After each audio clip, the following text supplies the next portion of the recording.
उत्तर प्रदेश न्यायिक सेवा संघ के 42वें अधिवेशन के अवसर पर आज के इस समारोह की शोभा बढ़ा रहे उच्च न्यायालय इलाहाबाद के मुख्य न्यायाधीश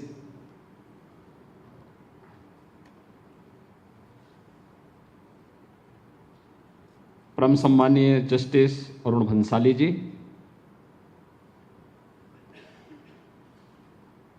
उच्च न्यायालय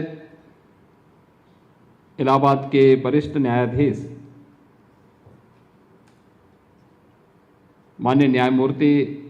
मनोज कुमार गुप्ता जी,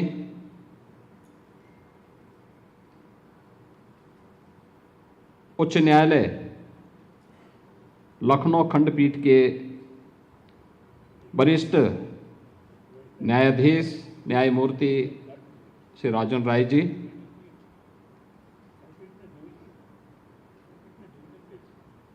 उच्च न्यायालय लखनऊ पीठ के और लखनऊ के प्रशासनिक न्यायाधीश न्यायमूर्ति श्री राजेश सिंह चौहान जी, जिला न्यायाधीश लखनऊ श्रीमती बबीता रानी जी, उत्तर प्रदेश न्यायिक संघ के सेवा संघ के अध्यक्ष श्री रणधीर सिंह जी, सचिव उत्तर प्रदेश न्यायिक सेवा संघ से हरेंद्र बहादुर सिंह जी, आज के इस समारोह में उपस्थित इलाहाबाद उच्च न्यायालय से जुड़े हुए हमारे सभी सम्मानित न्यायमूर्तिगण, अवकाश प्राप्त न्यायमूर्तिगण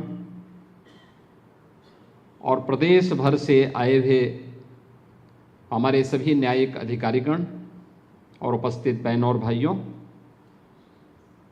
42वें अधिवेशन के अवसर पर प्रदेश की इस राजधानी में आप सबकी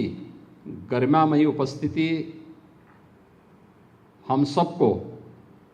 न केवल आनंदित करती है बल्कि एक नए उत्साह के साथ एक नई प्रेरणा की ओर उन्मुख करती है। इस अवसर पर मैं प्रदेश सरकार की ओर से आप सबका हृदय से स्वागत करता हूं, अभिनंदन करता हूं।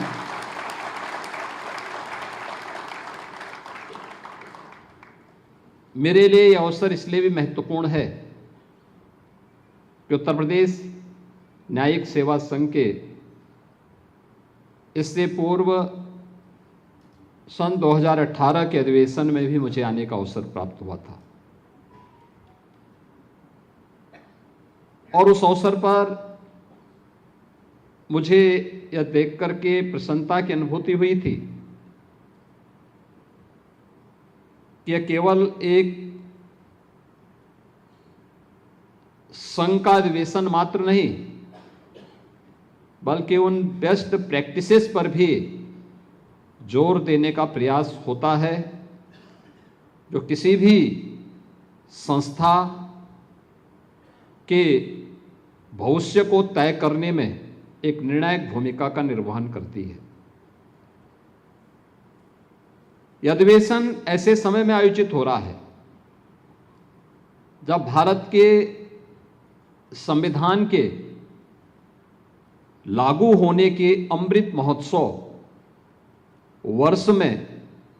हम सब ने प्रवेश किया और वर्ष भर में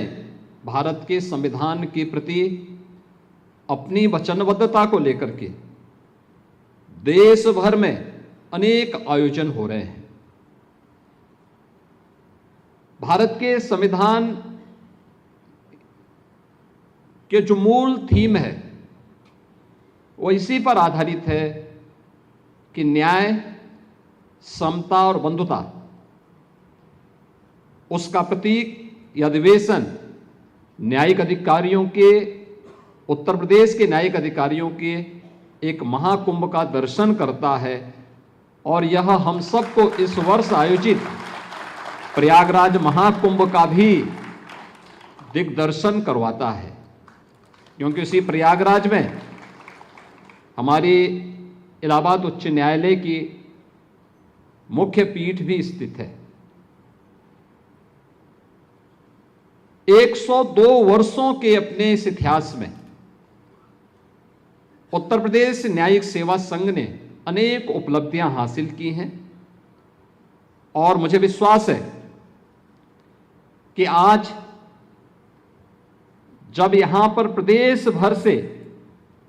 आए हुए हमारे न्यायिक सेवा से जुड़े हुए अधिकारीगण यहां पर उपस्थित हैं, तो वे सभी न्यायिक अधिकारी न केवल यहां पर न्यायिक सेवा से जुड़े हुए अधिकारियों की एकता, परस्पर सहयोग और व्यावसायिक दक्षता का भी एक अनुपम उदाहरण प्रस्तुत करने में सफल होंगे। इस विश्वास के साथ मैं इस अवसर पर आप सभी को अपनी शुभकामनाएं देता हूं। यह हमारे लिए गौरव का विषय है कि देश का सबसे बड़ा और दुनिया का किसी भी राज्य से जुड़ा हुआ सबसे बड़ा उच्च न्यायालय हमारे प्रदेश में स्थित है। आज यहां प्रदेश के हमारे मुख्य न्यायाधीश जी का भी और प्रदेश के हमारे इलाहाबाद उच्च न्यायालय और लखनऊ उच्च न्यायालय के हमारे वरिष्ठ जो न्यायाधीश हैं, उनके अलावा हमारे तमाम अन्य न्यायमूर्ति गणों का हमें यहां सानिध्य प्राप्त हो रहा है। ये मेरे लिए और खास तौर पर उत्तर प्रदेश के लिए अत्यंत महत्वपूर्ण है, क्योंकि किसी भी राज्य के लिए उसके परसेप्शन को वहां के जनमानस में विश्वास के रूप में प्रस्तुत करने के लिए देश और दुनिया के सामने अपने आप को प्रस्तुत करने के लिए न्यायपालिका की एक बड़ी भूमिका होती है। हम सब जानते हैं कि देश की आजादी के अमृत महोत्सव वर्ष के अवसर पर देश के यशस्वी प्रधानमंत्री जी ने देशवासियों को देश की आजादी के शताब्दी महोत्सव के अवसर पर एक विकसित भारत के संकल्प के साथ जोड़ा था। विकसित भारत कैसा होगा, इसकी शुरुआत हमें अपनी इकाई से प्रारंभ करना होगा। हम राज्य में कार्य कर रहे हैं तो विकसित भारत का विकसित उत्तर प्रदेश, हम लोग जनपद में कार्य कर रहे हैं तो विकसित उत्तर प्रदेश का विकसित जनपद, हम जिस क्षेत्र में काम कर रहे हैं उन क्षेत्रों में केवल विकास की इकाई आर्थिक क्षेत्र में नहीं, बल्कि समग्रता को लेकर के जब चलेगी तो वह समग्रता सबकी खुशहाली का कारण बनेगा, सबकी समृद्धि का कारण बनेगा। और उसका रास्ता प्रारंभ होता है एक सुदृढ़ न्यायिक व्यवस्था से। न्याय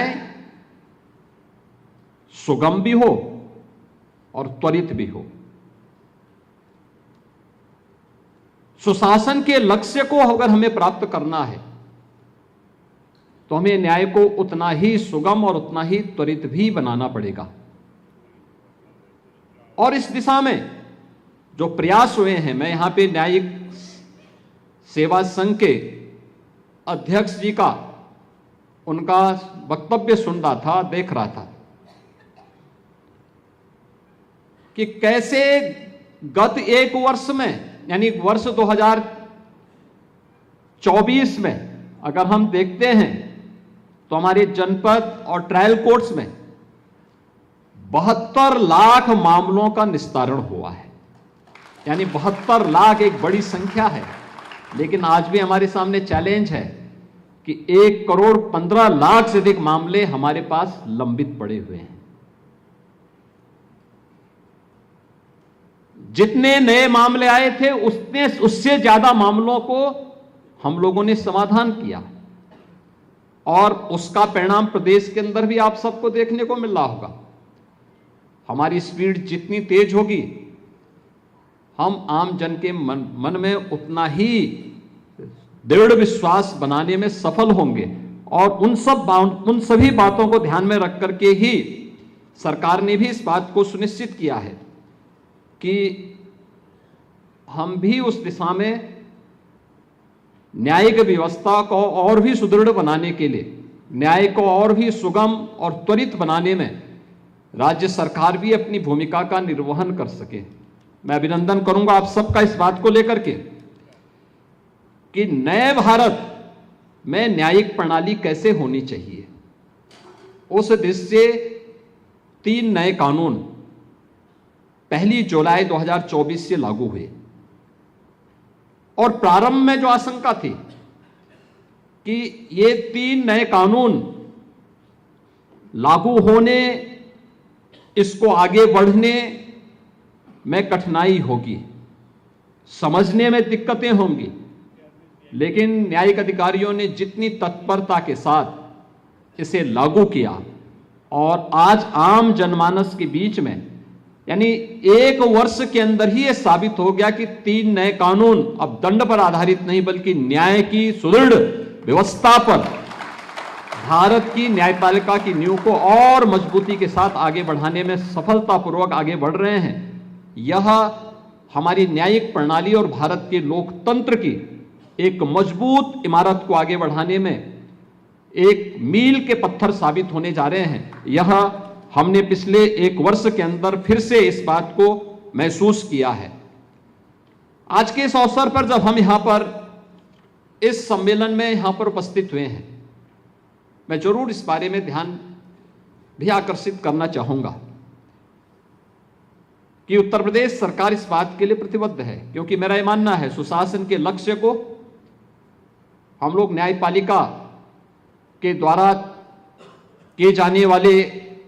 कार्यों और एक आम जनमानस को जितनी भी समय पे सस्ती और सुगम न्याय उपलब्ध हो सकता है, वह हमारे सुशासन के लक्ष्य को प्राप्त करने के लिए और विकसित भारत के प्रति हमारी प्रतिबद्धता को आगे बढ़ाने में निर्णायक भूमिका का निर्वहन करने वाला है।